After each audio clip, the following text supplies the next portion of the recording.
So guys and gals, I gather with you here today to talk about the most amazing weapon in Splatoon history. The best Splatoon weapon in the game. It's undefeated. You cannot stop this thing. Yep, that's right. I'm talking about the Clash Blaster. Look, I think it's safe to say that most competitive players and most, Splatoon 3 players in general really don't like this thing and think it's one of the worst guns in the game and actually one of the worst blasters in the game as well. And I'm here to say they're all wrong. I'm not saying they're all wrong. Please don't come and attack me. The more I play with this weapon, the more I realize just how good this thing can be. The damage per second is really not bad at all. It has an excellent kit, and I just think this thing can devastate groups of enemies that are clustered up in modes like flat zones and tower control. And to me, it's my favorite blaster in the game, and I would even go as far as to say as one of the better weapons to pick up in this game. I guess the question that I need to figure out today is, why do people think this weapon is so garbage? Why is this weapon seen as not one of the best blasters and definitely nowhere near one of the best weapons in this game? Well, let's start to break it down a little bit. Clash Blaster strides in shooting multiple shots very quickly in a short range around your Inkling, meaning you can cover a lot of range all within your own personal circle, which means getting groups of enemies that are clustered up by you is a breeze. The first thing I want to talk about is the fire rate / ink consumption, and I'm not running anything right now on my gear for, like, instance, ink saver or anything that's helping to prove my point on this. With a continuous fire, this thing can shoot out 25 blast shots, which is absolutely insane for a blaster for how big the radius shoots. The regular blaster hits only 10 shots, the ranged blaster will shoot 9 shots, the Luna Blaster will shoot 13 shots, the Rapid Blaster will shoot 14 shots, and the Rapid Blaster Pro will shoot 12 shots. So yes, of course, when it comes to ink saving and speed, the Clash Blaster is going to dominate because it doesn't have the power of the other blasters as well, and that's something that we're about to get into next. The first thing I'm going to talk about when we talk about damage is its direct damage, because with 2 directs, it's an instant death, which is extremely fast in this game. The time to kill is 0.667 of a second, which is extremely quick, and I know these aren't very accurate to hit because you're gonna have to be extremely close to you, and you're just gonna have to make sure you hit those shots, which is a skill gap. Yes, I recognize that. Now let's look at the other blasters for a second. The regular blaster is gonna kill significantly faster because it's a one-tap. Same thing goes for the range blaster, and same thing for the Luna Blaster. For both the Rapid Blaster and Rapid Blaster Pro are 2 shots, but they're a lot slower than that of the Clash Blaster. Personally, I'm not a big fan of the ranged blasters, including the Rapid Blaster and Rapid Blaster Pro. I feel like with blasters, I want to be as close as I can because of the giant impact and, blast radius of those weapons. With Splatoon, if you're sweet with one weapon, there's not much else to say. You're really good with that weapon, bringing out its full potential. But most of the time with us blaster users, we're not going to get many directs. Lots of the damage is going to come from our extended blast. And the Clash Blaster is a 4-shot kill anywhere around the enemy. And I don't even need to tell you how fast this is, I'll tell you. The whopping speed and area of damage of this weapon, it can kill in a whopping 1.4 seconds. And this is where we start to see the other blasters may not be so good. Let's say you don't even get inconsistent hits with these things, but get a 2-tap with the regular blaster. It's only slightly faster than that of the Clash Blaster. Now, as far as its area blast, the Luna Blaster probably does so the fastest, and it has a bigger range of hit. And this is just another reason why I'm not a big fan of the ranged blasters, and I don't think they're as good as the others because they shoot very far, yes, but that area of blast isn't that big, which means you have to be extremely accurate. Yes, get good, I understand, but most people aren't going to be that super accurate with something when people are moving and squid surging and flipping around the ink. And I also feel like when you get rushed, you're really in a bad spot to fight a close game battle, especially with their kits right now. That's why I personally love the ranged blaster, Luna Blaster, and regular blaster, because I think they're very viable blaster weapons with huge radius of effect and also a really good short game approach. Now, for the remainder of this video, I'll only be talking about these 3 blasters because right now I want to talk about the range coverage. So how is the range blaster and the Rapid Pros not in this category? Well, because they shoot far, but they don't have a big blast radius in order to hurt people. Whether you shoot way to the left of an enemy or way to the right of an enemy or even way above an enemy or even way below one, if they're on a gate above you, odds are you are going to hit that enemy. And it's kind of crazy just how big this blast actually is. Which means you can have no aim at at all and just kind of move the camera around in a circle around an enemy, and you are going to kill them in just 4 shots. And that's with 0 aim, which means if you get at least 1 direct, it will lower that to just 3 shots. Now, the regular blaster has a great blast radius as well. I mean, it covers a lot of range and does a lot of damage. It's only a 2-tap. But the problem with it is it's a lot slower than the Clash Blaster, and I would like to argue you get hit by one of these things, you're instantly gonna swim away before the second one hits you. I mostly do a lot of the time as well. But with the Luna Blaster, odds are you get 1 hit, you're probably gonna get the second one as well because you're so close to the enemy and you can chase them down real quick and hit them with the second blast if you need to. Like I said, where I find the Clash Blaster to be one of the best weapons is when you're trying to hit enemies above or below you. The blast radius is so big and you shoot so quick you can destroy them before they even know where you are. That's why in tower control, I feel like this weapon is a necessity because there's so many times a tower is above you and all you have to do is just aim up and blast in a circle around the tower, and odds are you're clearing it up and no one's going to try to jump on that tower because the blast radius is just continuously going. That's why having so much ink in this thing is also really well, because someone just seeing all those blasts are not going to jump on the tower right away. Also, where this weapon strives is when there's giant groups of enemies all together. It has very consistent blast damage, so if you just tip anybody barely, you're going to hit them for that 4 shots still, which means if there's a group or 2 or 3 inklings all together, you can hit multiple of them before they can even swim away. Before I go into actual ranked gameplay, I want to talk about this weapon's kit. It has a beautiful kit. This weapon already covers all types of close range, but you get to add to that even more with a splat bomb, which just to me sounds unfair. And if this thing had burst bombs, it would really be over, because this thing would be just absolutely legendary. Even after shooting out the splat bomb, you still have about 9 to 10 shots that you can shoot out without ink refilling, which is absolutely insane. It's going to help you finish off any enemy that took any type of damage from this thing.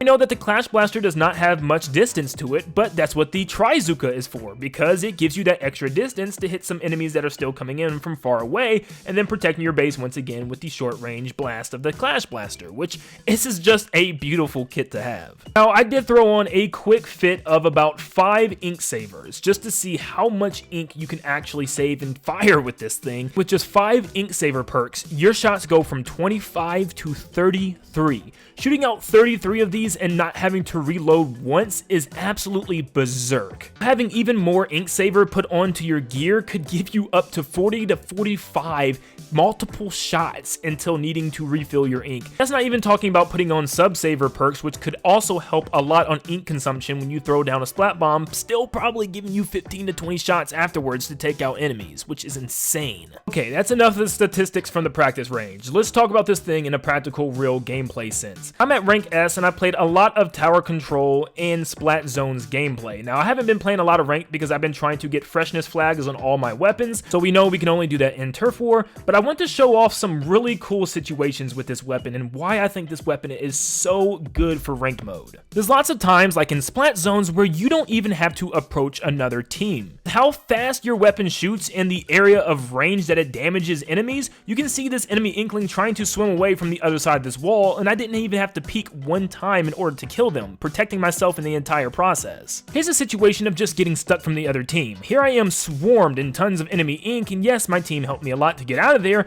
but also this Clash Blaster leaves a lot of room for you to swim in your own ink by just blasting it below your feet. Of course, with the Trizooka, helping you to shoot enemies at long range is going to help out a lot. Here's a situation where there's enemy players sitting on top of the tent, and where regular weapons or shooters will take a long time to try to hit and target them from up there, you have to have perfect aim, where this weapon you're just blasting anywhere near the top of the tent and getting kills easily. This is a really great example of how good this weapon is. I'm shooting him from the top of the tent and then move back towards the back side where I'm shooting it and it's blasting him from underneath, hitting him from both the top and bottom, which is just racking in damage the entire time. Here's an example of the kit just working flawlessly again. Here I am able to get a couple of people that pull up on me close and also splatting my own ink below me so I can move around in my team color, and also using the Trizooka to splat 2 enemy inklings that are completely on the other side of the stage. Here's an example of how to get back in the action when your team is getting flushed out. So they are all sharking near our base trying to spawn trap us, and if you don't know where they are, start blasting, because a lot of the time you can get random hit markers from inklings sharking in the ink, which allows you to spot where they are are and then start eliminating them one by one. Once again, with this weapon, I feel like you get your special charged a lot quicker because there's so much paint coverage for you. Once again, they have us trapped, and there's a lot of red all over the stage with them hiding, but of course you can just maneuver your way around and splat randomly in the ink. I was able to find a lot of the players that weren't paying attention and able to kill a lot of them without even having to get super close. Here's another example. I should be dead here. I'm surrounded by enemy ink and players, but I have a little bit of a platform above me where I'm able to shoot up and hit them without them touching me because I'm down below. Just utilizing different structures and buildings, you can just completely wrap your ink and splat around enemies that don't even see you coming. I was even put in a situation for a 1v1, and I've had a lot of people tell me these are really bad encounters. Now, maybe I did just get lucky here, but I've also used the ink to my advantage and maneuvered using the new abilities within this game. Squid Roll is huge, Squid Surge is huge. Use these things desperately because they can absolutely help you save the game. But as you can see in this clip, all I needed to do was shoot towards the inkling. I could really go on all day and talk about how good this weapon is for all the game modes, but I'm just going to finish here with tower control. If anyone's near the tower, you can consider them dead with this weapon. For this mode especially, people love to hurdle up by the tower, so it's very easy to just sacrifice yourself and help everybody get the kills, and literally right here I was helped to take down 3 inklings and eventually this 4th one and completely wipe the other team. So in a way, you can almost see yourself as a sort of support for your team, where if the enemies are trying to attack the tower, you can just put yourself in there and at least try to do some chip damage. If you're not able to get the kills, someone on your team is most likely going to finish those kills for you. Just sitting in the situation that I'm in this clip, look how I'm able to defend the tower from 3 enemy inklings.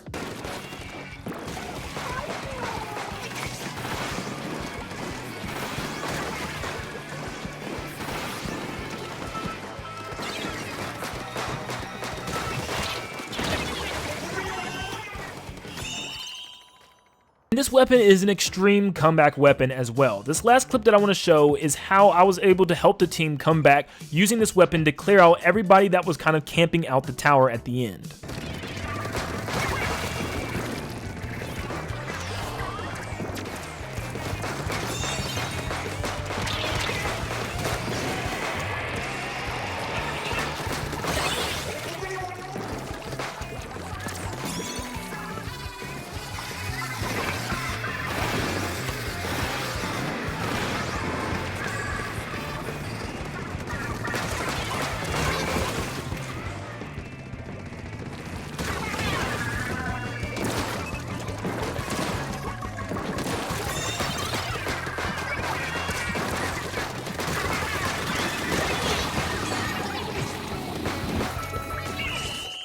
So I love the Clash Blaster, and I will defend this thing to my death, because I'm seriously, like, I am just now kind of starting with this weapon. I never really mained this. I was always a Splatter Scope main, and maybe even a Luna Blaster main, but I never was a big fan of this weapon until this game came along. And I can tell you right now, this weapon is an easy weapon to pop up over 20 to 25 kills a game, easily. And I just love how accurate this thing can be, and just how much damage it can put with its quick fire. Am I saying that it's the best weapon in the game? Yeah, I am. No, I'm not saying that. I'm sorry. But I think it's extremely good and extremely underrated right now. I think a lot of people are sleeping on this thing, and a lot of people just keep bringing up the fact that it just doesn't do enough damage for how fast as it shoots, and I say otherwise. But I also had a lot of people telling me, now when you get to S plus 15 and S plus 30, it's going to be a lot different. I mean, come on, guys. I mean, seriously. At that point, it's just people are playing better, you know. Obviously, it's going to get harder with any weapon you choose. Am I saying the other blasters are bad? No, not at all. In fact, I do see potential with the Rapid Blaster and Rapid Blaster Pro, especially if you have immaculate aim and you're able to get those critical hits. If not, it could be a lot harder, so I guess it really does come down to the player, but for me, I think the Clash Blaster is the most user-friendly. Anyone can pick it up and learn how to play it very quickly. It's a very, very easy weapon to use, and it does a lot of damage and shoots very fast in order to help maybe even newcomers and people that even can master the weapon as well. If you have some really good gear for this weapon, such as Ninja Squid, maybe even Swim Speed Up and Ink Saver, you can do some immaculate damage to the other team by chasing players down, pulling up secretly in the ink, and also just having tons of shots without having to refill your ink at all. Of course, I already know what's coming. Let me know in the comments down below how wrong I am, because I know a lot of people are going to say that this weapon still is not that good, but I will fight for it forever Team Clash Blaster. Let me know what you main down below and what you think about this weapon. Are there any other weapons that you like me to go over and talk about how underrated or maybe overrated they are? I'll definitely make videos on them. But thank you guys so much for tuning in. Let me know what you think. Please leave a like and subscribe to stay up to date on all things Splatoon and Nintendo in general. And like always, guys, I'll see you all on the next one. See ya.